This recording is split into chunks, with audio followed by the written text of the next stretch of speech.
So here are my two 2022 Honda GROM, which is this one over here.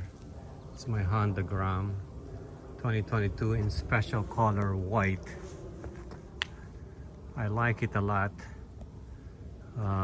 mainly because of the new engine that has the oil filter built into it, which is this one, special color white. And here is my newest Honda Monkey 2022 in banana yellow.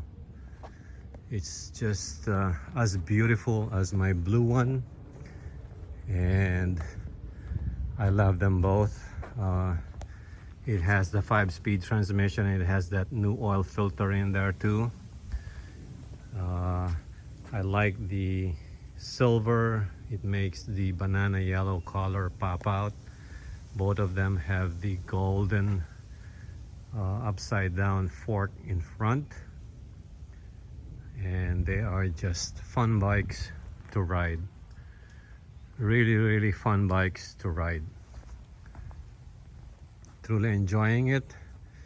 Tomorrow gonna be cold and Friday here in Illinois, and whatever beautiful days are left, we would have to ride them and enjoy them. But it's just a matter of preference which one you want. But I like both of them. The Honda Monkey is much more softer in ride. The GROM, I like the features of the shift indicator. It has an RPM meter, a little bit more modern, although the GROM is cheaper than the Honda Monkey. So there you got it. Both 2022 Honda GROM and 2022 banana yellow Honda Monkey. Thank you for watching.